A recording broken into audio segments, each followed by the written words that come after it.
Belts, wraps, and sleeves are just personal preference. Hey everybody, it's Jason Blaha here, and I thought I would chat with you guys and gals a little bit about this today. And this is more or less where my opinion has developed on this over the years.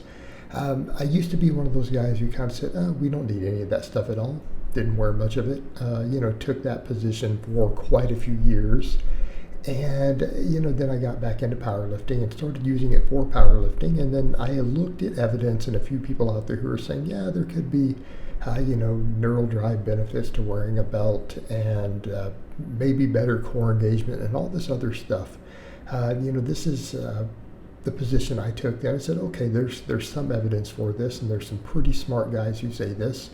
But here's the thing that I've come to realize over the years. In a lot of ways, all this supportive equipment is just a crutch.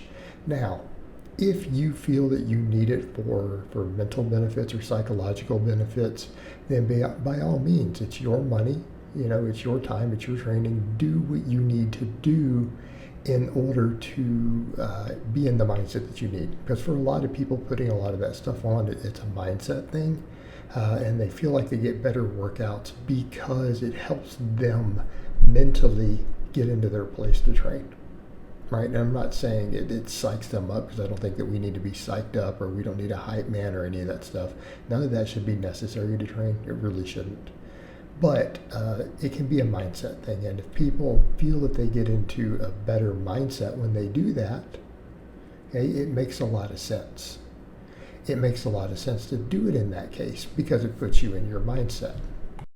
So then when I say these things aren't necessary, I do want people to understand I am not making fun of anyone or saying that someone is dumb who thinks that they need those things. I mean, I have been through those phases myself to where mentally I just wanted to wear a belt, wanted to wear wrist straps. But, the thing is, unless you're going to wear these things in competition, I don't think that there's a real benefit. And I think in a lot of ways they can leave you weaker. I used to make the argument that, if it helps your wrists stay locked in better, your wrists won't get as beat up, they'll recover better from heavy pressing if you have wrist wraps. That's an argument I used to make. And then eventually, though, I started getting to where I took the wrist wraps off and was repping 315 without the wrist wraps. Do you know what? I was able to get away with it because then I had to adapt, and it's like in order to keep my wrist stacked correctly, I had to squeeze the bar even harder. Okay, I didn't have the wrist support to help lock me in, so I simply had to squeeze the bar harder. If we're going to talk about things like neural drive, okay, we're going to talk about things like neural drive, neuromuscular efficiency, radiation effect, all of these things.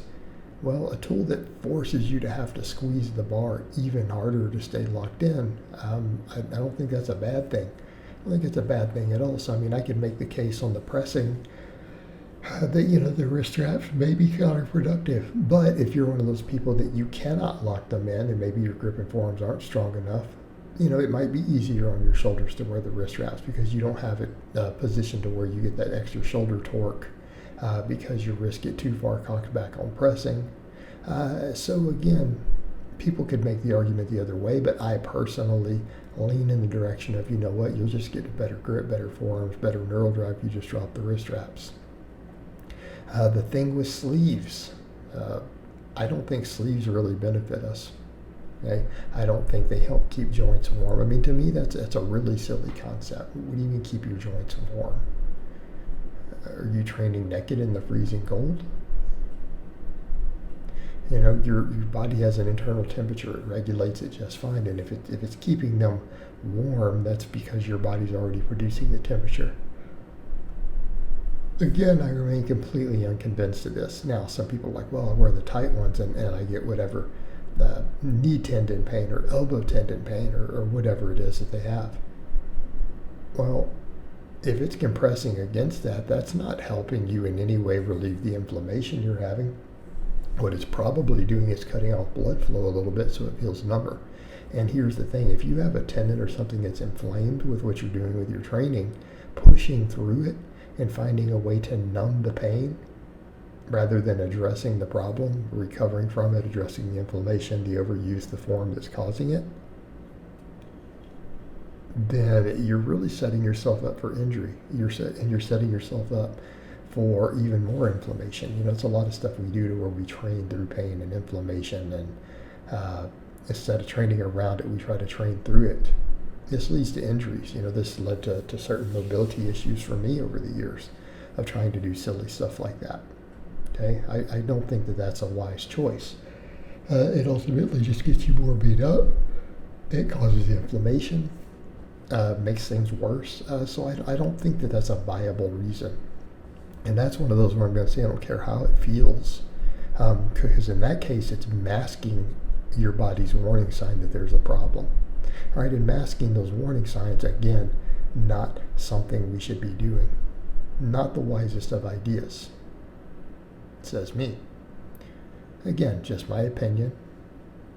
You're free to do as you want. I'm just giving you my opinion on that. You know, now we get into things like knee wraps. Well, knee wraps are known to cause injury, and they let you lift a lot more weight. But again, it's not like it's training the muscles with more overload.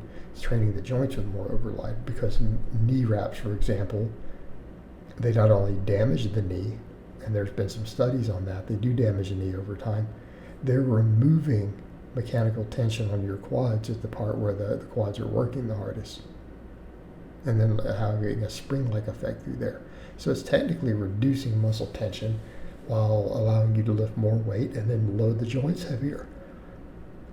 This is probably not ideal either. So again, knee wraps is going to be one of those things where if you don't compete in them, I don't think you should be wearing them. Okay? And I've had that stance for years and years.